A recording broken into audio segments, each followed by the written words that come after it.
April 11, 1945. The Thuringian Forest, west of Jena. The world smells of pine needles and cordite. For 19-year-old Flakhelferin Lena Fogel, it is the only world she has ever known. Each tremor in the forest floor is a new verse in a terrifying hymn. The percussive bass of American artillery, the sharp snare of a German MG-42 firing its last belt of ammunition. The canopy above, once a dense roof of evergreen, is now a ragged latticework, shredded by shrapnel. Sunlight lances through the smoke, illuminating dancing motes of dust and ash. Her gray Luftwaffe uniform, once a source of pride, is now just coarse, damp wool clinging to her skin, stained with mud and something that might be blood. Her steel helmet feels 100 pounds heavy. Her unit, a heavy anti-aircraft battery, is no longer a unit. It is a scattering of survivors. Their formidable 88mm gun, the terror of Allied bombers and tanks, lies on its side like a slaughtered beast, its long barrel buried in the soft earth. A direct hit from a Sherman tank of the U.S. 89th Infantry Division had turned their position into a charnel house an hour ago. Or was it two? Time has dissolved into a continuous state of emergency. Her commanding officer, a grizzled veteran of the Eastern Front, had screamed the final order. Every man for himself, to the rear. But there is no rear anymore. There is only the forest, and the relentless, grinding sound of approaching American armor. Lena runs, not with the panicked, shrieking flight of a civilian, but with the desperate, measured exhaustion of a soldier. She keeps low, moving from the cover of one massive fir tree to the next. Her lungs burn. The leather of her boots, worn thin over months of service, offers little protection from the sharp stones and slick roots underfoot. Around her, the forest is alive with the ghosts of the retreat. A discarded gas mask canister here, a helmet with a jagged hole there. The sight of a young boy, no older than 15 from the Volkssturm, lying face down in a creek, his new rifle still clutched in his white-knuckled hands. You don't look at the faces. You can't. You just keep moving. The objective is simple, primal. Home. Home is the town of Eisenborg, less than 20 kilometers east. 20 kilometers of enemy territory. An impossible distance. Yet the thought of her mother's kitchen, the warmth of the stove, the familiar scent of boiled potatoes and cabbage, it is a magnet pulling her through the chaos. Her mother, a staunch supporter of the party, had been so proud when Lena joined the Luftwaffe auxiliaries. "You are doing your duty for the Führer and the fatherland," she had said, her eyes gleaming with a frightening fervor. That pride feels like a phantom limb now, a thing she remembers but can no longer feel. All she feels is the gnawing emptiness of hunger and the cold certainty of fear. A sound slices through the air, different from the artillery, a high-pitched whine, growing louder, closer. She throws herself behind a fallen log just as the P-40 screams overhead. Its machine guns stitch a line of destruction through the trees to her left, turning ancient wood into splinters. The ground kicks up dirt and debris that rains down on her back. The American pilot is hunting stragglers, hunting her. She presses her face into the damp mulch, her body rigid, waiting for the second pass. It doesn't come. The engine noise fades, leaving only the ringing in her ears and the frantic pounding of her own heart. She stays there for a long time, listening, every nerve ending alight. The sounds of battle are moving, shifting eastward. The Americans are advancing, fast. She has to move, now. For the rest of the day, she is a ghost, skulking through ditches, crawling through thickets, guided by a cheap compass and a desperate prayer. She sees columns of American soldiers marching down the main roads, their confident chatter and the casual way they smoke their cigarettes, a stark contrast to the hollowed-out faces of her own retreating comrades. She watches M3 half-tracks loaded with GIs rumble past, their faces smudged with dirt but their eyes clear, victorious. They are boys, just like the ones she served with, but they are on the winning side of history. As dusk settles, painting the sky in bruised shades of purple and orange, she finally sees it. Through a break in the trees on a distant hill, the familiar steeple of the Eisenberg Church, home. But below it, hanging limp from the town hall's flagpole, is not the swastika. It is the stars and stripes of the American flag. The town has already fallen. The sight of the American flag is a punch to the gut. It is the final, undeniable confirmation of everything the party had sworn would never happen. The enemy is not at the gates. They are in the living room. For a moment, Lena considers turning back, disappearing into the forest. But where would she go? The Wehrmacht has disintegrated into pockets of futile resistance. The war is over. Only the dying remains. The pull of home, of a familiar face, is too strong. She has to try. She waits until the sky is a deep, starless black before she begins her descent into Eisenberg. Moving through the town is like navigating a dreamscape. It is her home, yet it is utterly alien.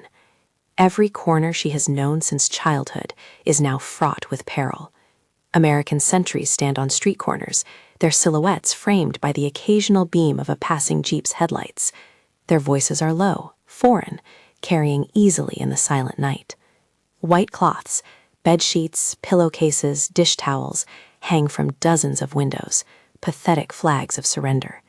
But other windows are dark and shuttered, their inhabitants holding their breath, caught between two worlds. Lena pulls the collar of her uniform jacket tight, trying to hide the Luftwaffe eagle on her breast. She moves in the shadows, her footsteps muffled by the dirt of the alleyways, her heart a frantic drum against her ribs. Finally, she stands before it, the small two-story house with the faded green door. Her house. A dim light flickers in the downstairs window. Her mother is home. Relief washes over her, so potent it almost brings her to her knees. She takes a deep, shaky breath and knocks, the sound unnaturally loud in the oppressive silence. She waits. Footsteps shuffle inside. The bolt scrapes back. The door cracks open a few inches, and a sliver of candlelight illuminates her mother's face. Frau Vogel's eyes are wide, first with confusion, then with a flicker of recognition, and then something else, something cold. "Lena?" her mother whispers, her voice a dry rasp. "Mutti," Lena breathes, tears welling in her eyes. "I made it. I came home." She expects the door to be thrown open. She expects to be pulled into a desperate embrace. Instead, the door remains ajar. Her mother's eyes dart nervously up and down the empty street. "You cannot be here," she hisses. "What are you doing? They will see you." "Who will see me? The Americans?" Lena's voice cracks with disbelief. "Mutti, let me in. Please, I am so tired." Frau Vogel's face hardens, the lines around her mouth deepening into a mask of grim conviction. "You are wearing that uniform. You ran. You deserted your post. It is not a question. It is an accusation." "My post was destroyed. Everyone is dead or captured. The war is lost, Mutti." "The war is not lost until the Führer says it is lost," her mother snaps, her voice rising with the shrill pitch of the true believer. "Our boys are still fighting. The Volkssturm is still fighting. They are making the ultimate sacrifice. And you come crawling back here in defeat? You shame this house. You shame your father's memory." The words are like physical blows. Lena stumbles back, her mind reeling. This is not her mother. This is a stranger, a vessel for the slogans and hatred that have poisoned everything. She looks past her mother into the small living room and sees it, the small framed portrait of Adolf Hitler, still hanging in its place of honor on the wall, its subject's gaze fixed on a glorious future that will never come, even now, even with American soldiers walking the streets outside. They told us to retreat," Lena pleads, her voice barely a whisper. "The officer gave the order." "An order to run is not an order a true German soldier follows," Frau Vogel says, her voice devoid of any warmth, any pity. "You chose to live instead of dying for the fatherland. Even the Americans, the invaders, they will have more respect for our dead than for a coward." She begins to push the door closed. "Mutti, no, please!" Lena presses her hand against the wood. "Where will I go? What will I do? I have nothing." Her mother looks at her one last time, her eyes like chips of ice. "You made your choice when you abandoned your gun. Even my mother chose them, the ones who died with honor, over a daughter who came home in disgrace. Now go. You are no longer welcome here. You will bring ruin upon us." The door clicks shut. The bolt struts home. Lena stands on the cobblestones, utterly alone. The last sanctuary in her world has just slammed its door in her face. The cold of the night seeps into her bones, a cold that has nothing to do with the temperature. She is an enemy to the Americans who have conquered her town, and a traitor to the mother who raised her. She has nowhere left to turn. Numb, stumbling, she turns from the green door and walks without direction into the occupied darkness, directly into the path of a shuffling, heavy-booted American foot patrol. The beam of the flashlight is a physical blow, blinding and absolute. Lena freezes, her hands flying up to shield her eyes. A voice, rough with the accent of the American Midwest, barks a command she doesn't understand. "Hey, halt, where da?" Another soldier, trying his clumsy German. The words are followed by the unmistakable, terrifyingly final sound of a rifle bolt being drawn back. She is caught. The brief, agonizing hope of reaching home has evaporated, replaced by the stark reality of capture. "Hände hoch, hands up." Slowly, she lowers her hands from her face and raises them above her head. The light stays fixed on her, kinning her like an insect. She can see them now, 3 solid shapes detaching themselves from the darkness. They wear the unfamiliar helmets of the U.S. Army, and the M1 Garand rifles they carry are leveled directly at her chest. One of them, a sergeant with tired eyes and a dark stubble, steps forward. He says something to his men, and they flank her, their movements professional, efficient. "Name?" the sergeant asks, his German slow but clear. "Lena Vogel." His eyes drift down to her uniform, to the Luftwaffe insignia. "Soldat." She nods dumbly. "Flakhelferin." A grunt of acknowledgement. To these men, she is not a 19-year-old girl lost and alone. She's the enemy, part of the machinery that has been trying to kill them for months. The sergeant gestures with his rifle. "Kommen Sie, come." There is no negotiation. She is a prisoner of war. They march her through the silent streets to the town's small marketplace, now converted into a temporary collection point.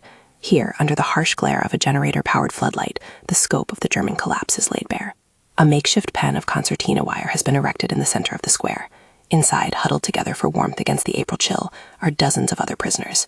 They are a pitiful collection of the Reich's final levy, stooped old men in elf-fitting Volkssturm armbands, hollow-cheeked boys who look no older than 14, and a handful of weary, battle-hardened Wehrmacht soldiers, their faces etched with the bitter resignation of defeat. The GIs process her with a detached, almost bored efficiency. They search her pockets, confiscating a small pocket knife and a crumpled photograph of her parents from a happier time. They take her helmet, they cut the insignia from her jacket. Every action is a small, methodical stripping away of her identity. She is no longer Lena Vogel. She's a number, a tally on a sheet of paper. She is shoved through the gap in the wire into the pen. The mud inside is ankle-deep, a cold, thick slurry that sucks at her boots. The smell is of unwashed bodies, fear, and damp wool. No one speaks to her. Every prisoner is locked in their own private hell of exhaustion, hunger, and uncertainty. She finds a small space near the wire and sinks to the ground, her back against a wooden post. The energy that had carried her through the forest, the adrenaline that had propelled her to her mother's door, is gone. All that is left is a profound, bottomless emptiness. The sergeant who captured her, a man named Kowalski, she overhears, stands guard for a time, his face impassive as he watches the human wreckage in the cage. His eyes sweep over her once, but there is no recognition, no pity, just a soldier doing his job. You can feel the slow grind of captivity. Time ceases to have meaning. There is only the damp cold, the gnawing hunger in your belly, and the low murmurs of the guards. Water is passed around in a single bucket, each prisoner allowed a few precious, metallic-tasting sips. There is no food. As hours bleed into one another, despair begins to curdle into something harder. Lena watches the faces around her. The boy who can't be more than a child, shivering uncontrollably, his teeth chattering. The old man staring blankly into the middle distance, his war already over in his mind. And in her own mind, her mother's words echo, a cruel and relentless torment. "You shame this house. You are no longer welcome here." She had been betrayed not by the enemy, but by her own blood. The world she had been raised to believe in, a world of national glory, of duty, of familial loyalty, had proven to be a lie constructed of slogans and hate. The Americans were merely the agents of its destruction. The true rot, she was beginning to understand, came from within. She closes her eyes, the wire pressing into her back. The faces of the GIs are a blur of fatigue and disinterest. To them, she is just another piece of the defeated army, an object to be guarded and transported. They cannot see the gaping wound inside her, the place where her family, her home, her entire world used to be. There is no one left to turn to. In the cage of wire, surrounded by her countrymen, she has never felt so completely alone. Dawn breaks gray and indifferent, revealing the full squalor of the makeshift prison. A cold drizzle begins to fall, turning the mud in the pen into a soupy mess. The prisoners are stiff, cold, and miserable. The guards have changed, but their demeanor remains the same, a mixture of weariness and vigilance. Sergeant Frank Kowalski is back on duty, his squad overseeing the next phase of the operation. The orders have come down from battalion headquarters. Clear the collection points. The front line has moved on, and the logistics train needs the roads. It is time to move the prisoners. A pair of GMC CCKW trucks, their canvas tops dark with rain, rumble into the marketplace and back up to the wire pen. The tailgates drop with a loud clang that makes several of the prisoners flinch. A young, crisp-looking lieutenant with a silver bar on his helmet and an air of immense impatience strides into the square. He barks orders at Kowalski. "Get them loaded, now. we're behind schedule. I want this square cleared in 30 minutes. Yes, sir, Kowalski replies, his voice flat. He turns to his men. All right, let's move him out. Single file, no talking. The process is rough and hurried. GIs prod the prisoners with their rifle barrels, shouting commands. Rouse, Schnell, move it. The old men stumble. The young boys are paralyzed with fear. Lena gets to her feet, her legs stiff and aching. She joins the slow, shuffling line moving towards the first truck. Her mind is a fog of hunger and despair. She barely registers the shouting, the rain, the mud. She is just a body being moved from one place to another. As she nears the truck, her foot slips in the slick mud. She goes down hard, landing on her hands and knees with a cry of pain. The line behind her halts. The young lieutenant, overseeing the loading, sees her. His face contorts with anger at the delay. Get up, he yells in English. He stalks over to her, his polished boots sinking into the muck. On your feet, Fraulein. Lena tries to push herself up, but her arms are weak, trembling from cold and lack of food. She is coated in mud, a pathetic, bedraggled figure. The lieutenant's impatience boils over. He grabs her by the collar of his jacket, hauling her roughly to her feet. The fabric rips. I said move, he screams, his face inches from hers. He gives her a violent shove toward the truck. She stumbles again, catching herself on the tailgate, her body shaking. He raises his hand as if to strike her or shove her again, his frustration at this minor inconvenience in his perfectly scheduled war reaching its peak. It is at this precise moment that Sergeant Kowalski intervenes. He has seen the whole exchange, his jaw tightening. He steps between the lieutenant and Lena, his body language respectful but firm. He does not salute. He simply occupies the space. Sir, Kowalski says, his voice low and steady, a deliberate counterpoint to the officer's yelling. Let me handle it. She's just slowing down the line. The lieutenant turns on him, his eyes blazing. This is my detail, Sergeant. I'll handle it how I see fit. With all due respect, sir, Kowalski continues, never raising his voice. My guys can load them faster if we just keep things moving smoothly. No need for a scene. He uses the language of efficiency, the one thing an officer like this might understand. He isn't appealing to compassion. He's appealing to the timetable. For a 10-second, the two men are locked in a silent battle of wills. The officer, all spit polish and authority. The sergeant, a combat veteran who has seen enough ugliness and refuses to create more. Finally, the lieutenant gives a curt, angry nod. Fine, get her on the truck. But if you're not out of this square in 20 minutes, it's your neck, Kowalski. He turns on his heel and stalks away to harass another group of soldiers. Kowalski turns to Lena. For the first time, he looks at her not as a prisoner, a number, or an obstacle, but as a person. His tired eyes hold a flicker of something she hasn't seen in days, empathy. He does not say a word. He simply places a hand gently on her elbow, his grip steady and supportive, and helps her the final few steps to the truck. He gives her a slight boost up onto the tailgate. As she scrambles into the dark, crowded interior, their eyes meet for a brief instant. In that glance, a silent, profound transaction takes place. He has seen her desperation. She has seen his humanity. He steps back and slams the tailgate shut, plunging the prisoners into near darkness. The truck's engine roars to life, the vehicle lurching forward. Lena finds a small space on the wooden bench, crammed between a shivering Hitler Youth boy and a silent, wounded paratrooper. She has been loaded like cattle, her destination unknown. Her future is a terrifying void, but a single, unexpected act of decency from an enemy soldier has pierced the suffocating armor of her despair. Sergeant Kowalski has risked the wrath of his superior officer for her, and she has no idea why. The truck rumbles on, tearing her away from the ruins of her hometown, but for the first time since her mother closed the door, she does not feel entirely alone. The journey in the back of the GMC truck is a jarring, miserable affair. Packed shoulder to shoulder in the damp gloom, the prisoners are a silent assembly of the defeated. The vehicle pitches and sways over ruined roads, each bump a fresh agony for the wounded and exhausted. Lena sits rigid, the brief moment of connection with the American sergeant replaying in her mind. It was a fleeting gesture, one that changed nothing about her material situation. She is still a captive, still hungry, still heading toward an unknown fate in a prisoner of war camp. And yet, it changed everything. It was a crack of light in a sealed tomb. It was proof that human decency had not been entirely extinguished from the world. After what feels like an eternity, the truck shudders to a halt. The canvas flap is thrown back, and harsh daylight floods the interior. Everybody out. Los. The prisoners are herded into a much larger, more organized transit camp. This is not a makeshift pen in a town square, but a sprawling field sectioned off by endless lines of barbed wire, dotted with large canvas tents and watched over by numerous guards and watchtowers. This is the next stage in the immense impersonal machine of processing a surrendered army. They are lined up, counted, and segregated, men to one area, women to another. Lena finds herself with a small group of other female captives, nurses, administrative staff, and a few other auxiliaries like herself. They are given a tin cup of thin, lukewarm soup and a hunk of hard black bread. It is the first food she has had in over 2 days, and she devours it, the rough bread scraping her throat. The animal instinct for survival momentarily eclipses the deeper emotional wounds. But once the food is gone, the emptiness returns, sharper than before. She sits on the damp ground, pulling her knees to her chest, a solitary figure in a sea of misery. Later that afternoon, as she stares blankly at the wire fence, a figure approaches. It is Sergeant Kowalski. He stops on the other side of the wire, a few feet away. He doesn't look directly at her at first, his gaze scanning the camp as if on a routine patrol. The angry lieutenant is nowhere in sight. "You," he says, his voice quiet. He still doesn't use her name. He doesn't know it. Lena looks up, her heart giving a small, uncertain flutter. She says nothing. He reaches into the large pocket of his field jacket and pulls something out. It is a K-ration box.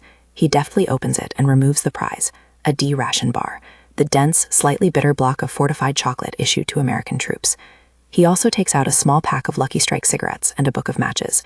He looks around again, making sure no one of consequence is watching. Then he kneels down and slides the chocolate bar under the lowest strand of barbed wire, pushing it through the mud until it is on her side. He follows it with the cigarettes and matches. He looks at her directly now.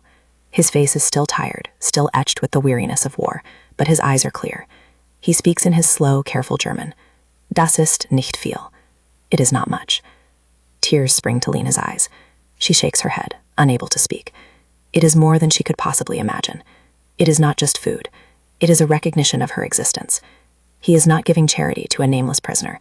He is offering a gift to another human being. Warum, she whispers, the German word for why catching in her throat. Kowalski looks away for a moment, toward the distant green hills of her homeland.